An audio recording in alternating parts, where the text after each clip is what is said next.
امام الانبیاء کیا فرما کے گئے؟ میرے آقا نے فرمایا سیاتی زمان علی امتی، میری امت پہ وقت آنے والا ہے اور ہم اس وقت کی زد میں ہیں. یہ غور سے سننا حدیث ہے. میرے آقا نے فرمایا میری امت پہ وقت آنے والا ہے یصبح الرجل مؤمنا ویمسی کافرا، یمسی مؤمنا ویصبح کافرا، کہ بندہ صبح مومن ہوگا شام تک کافر ہو چکا ہوگا. شام کو مومن ہوگا صبح تک کافر ہو چکا ہوگا. کیوں؟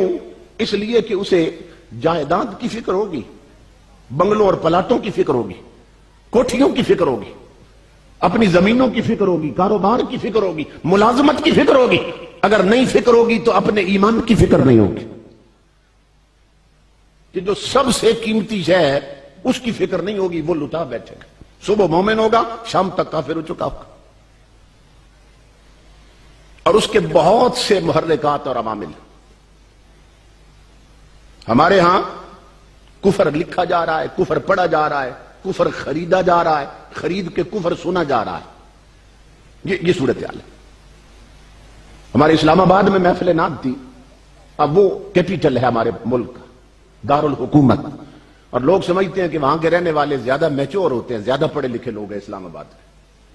وہاں صورتحال یہ تھی کہ محفل نعت ہو رہی تھی. مجھے وہ اس وقت سٹیج پر لے گئے تقریر کے لیے، تو نعت خان یہ کفر بک رہا تھا، اور اس شعر پر جس میں کفر بک رہا تھا سب سے زیادہ اسے داد بھی دی جا رہی تھی، امداد بھی دی جا رہی تھی.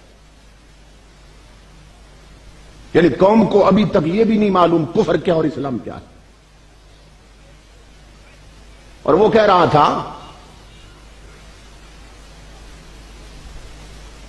حسین غم میں تیرے کائنات روتی ہے اور غم حسین میں اللہ کی ذات روتی ہے. معاذ اللہ کا. اور جس وقت یہ پڑھ رہا تھا میں اس وقت سٹیج پہ پہنچا، میں نے جا کے پکڑ لیا اسے. میں نے کہا کفر تم بکو اور ہمارے مسلک پہ انگلی اٹھائی جائے اور جواب علماء دے. میں نے کہا بدبخت انسان، تو کملی والے کا ثنا خان ہے، تجھے نہیں معلوم تیرے رب کی شان کیا ہے؟ ابھی تک یہ بھی نہیں معلوم تجھے کہ تیرے رب کا مقام کیا ہے؟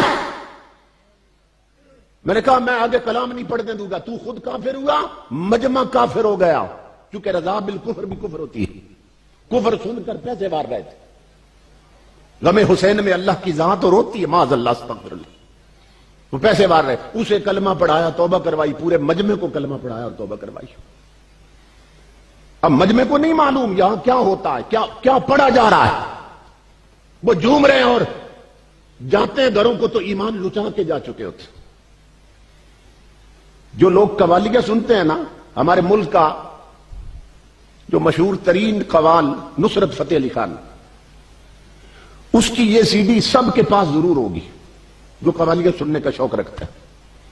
کہ وہ قوالی کرتا ہے تم ایک گورکھ دھندا ہو، تم ایک گورکھ دھندا ہو.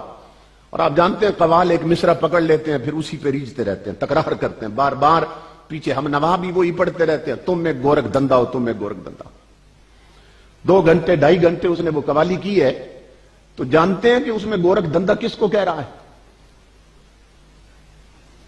اس میں وہ کہہ رہا ہے اللہ کو کہ تم ایک گورکھ دھندا ہو. وہ اللہ کو کہہ رہا ہے. اور یہ جو کفر بکتا ہے اسے 10 بار ریپیٹ کرتا ہے، تکرار کرتا ہے اس کی، تم ایک گورکھ دھندا ہو. اور اس قوالی میں کتنے کفر بکے اس نے.